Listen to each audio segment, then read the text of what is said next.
Hey guys, what's up? Welcome back to my channel. My name is Sarah. In today's video, I'm going to be telling you guys my top 5 favorite things to do in Estes Park, Colorado. For Memorial Day weekend at the end of May, my husband and I took a trip to Denver and then drove to Estes Park, Colorado. We had been looking forward to this trip for months and months and months, and when we got to Colorado, I'm gonna say unfortunately, it was really cold. So it was the end of May and it was in the 30s and it was snowing. And we had planned this big grand camping trip without Sophie so we could go backpacking and camping and do all the adventurous things that you can't really do with a toddler. And then there was just so much snow. So that put a little damper on our plans, but we made do. But let's get right into it. So if you're traveling to Estes Park, chances are you're traveling there to go to Rocky Mountain National Park. And that's what we were doing as well. We had booked a campsite at the Moraine Park Campground, which is probably the most beautiful campground that I've ever seen.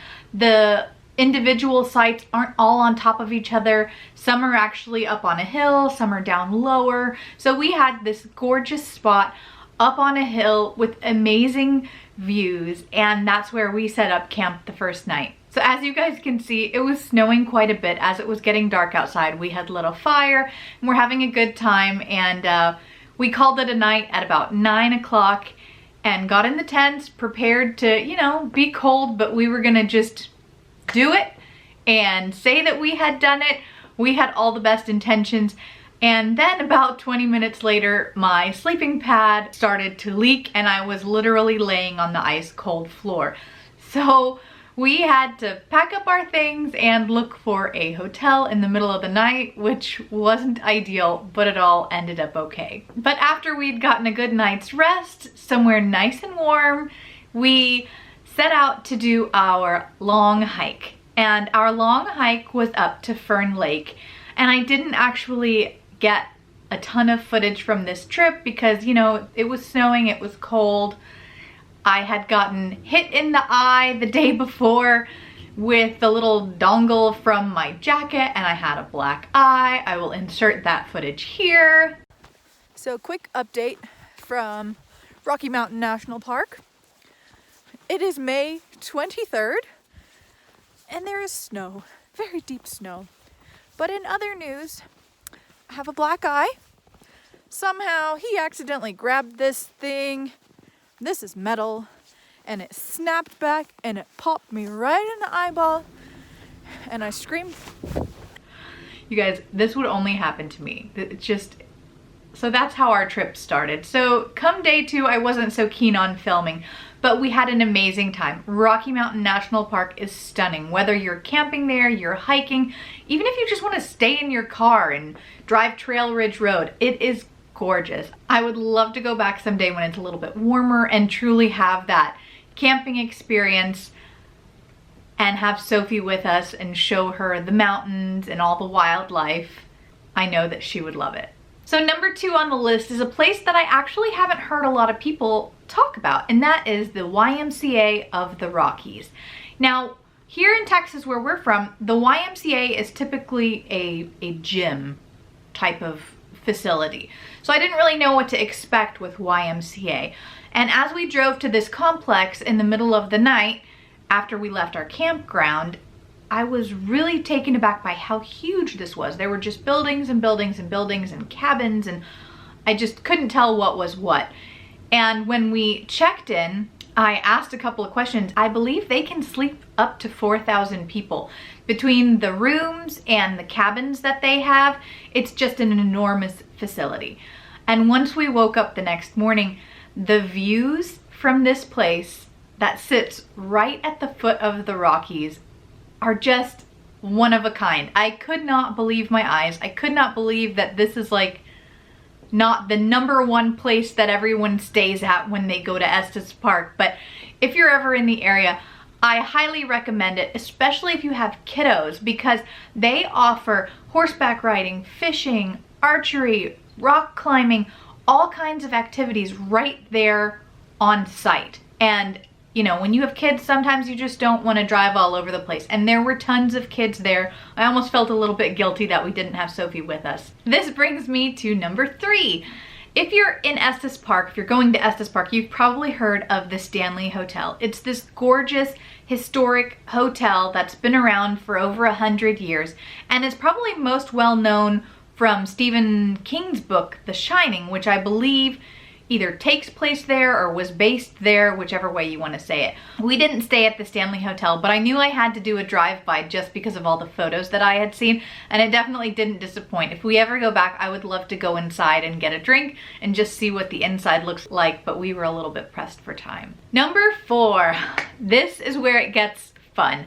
So like I said at the beginning of the video, Stefan and I were actually in Estes Park because we wanted to do a little bit of an adventure vacation and do the things that you can't do when you have a little toddler with you. So Stefan's number 1 request for going to the Rocky Mountains was to rent ATVs and get up in the mountains and ride 4-wheelers. So that's what we did. All right, we are headed over to Estes Park ATV. We booked a full day rental and I'm gonna take you guys along with us.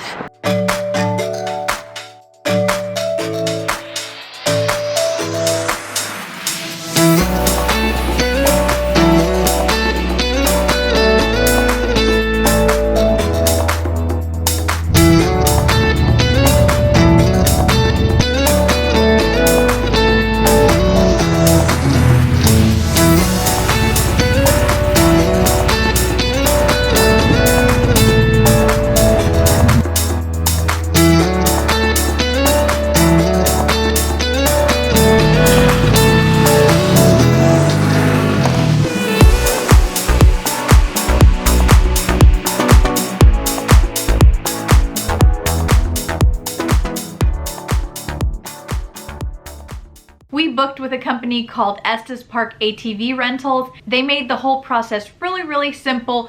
You check in town, they give you a briefing and a safety meeting, they give you your helmets and they explain where you need to go, and then you drive about 20 to 30 minutes outside of town, actually to Roosevelt State Park, and that's where you get to ride. And once you get there, you go on a quick briefing with a guide that tells you, if any roads are closed or anything, they hand you a map and then you are free to go. So what's awesome about this is there are trails for advanced riders and there are trails for beginners. So there's really something for everyone and it's absolutely beautiful. Again, we ended up stopping at one of the ponds that are noted on the little map that we got and ended up having a picnic there.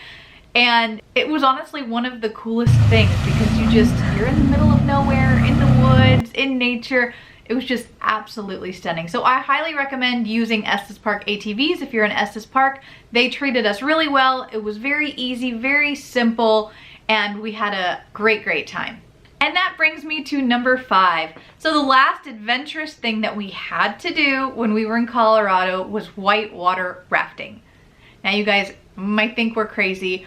I feel like I was a little bit crazy, especially as the temperatures got lower and lower while we were there, and we knew that if we fell in that water, I don't know, I felt like I would freeze to death, but it all ended up well. It was so much fun. We worked with a company called Rapid Transit Rafting, and they actually take you down into a canyon near Fort Collins, and that's where you go rafting. And once we got there and our guide was in the boat with us and showing us everything, and I realized, that there were really footholds that you could hold on to, I wasn't so worried about flipping out of the raft and falling into the water, and I really just enjoyed it. It was 6 people to a raft, and the guide sits in the back and kind of tells you exactly what motions to do. And it was just beautiful. Really kind of a once-in-a-lifetime experience to say that you've, gone down the river in Colorado and gone whitewater rafting. So again, I'm gonna insert some footage here from our trip. I gotta tell you something I could do. I could be running around chasing you, but I won't, 'cause I got better things to do. Rather spend my precious time chasing somebody who loves me too. If I got $1 for every time you slam the door, I would be the richest girl alive. Alright guys, that concludes my video of 5 things that you have to do when you're in Estes Park, Colorado. If you guys have been to Estes Park, please leave me a comment below and let me know if I missed anything. You know, we were only there for like 3.5 days, so obviously there are way more things that we probably could have, should have done. So feel free to leave some more recommendations in the comments because we've already decided that we're definitely going back. And if you like these types of videos, please give me a thumbs up and hit that subscribe button because I love making these types of videos. We love to travel. We love to travel as a family. So these are my favorite types of videos to make. I hope you guys enjoyed this. I will see you guys next week in my next video. Bye. I'm even wearing my Estes Park, Colorado sweater.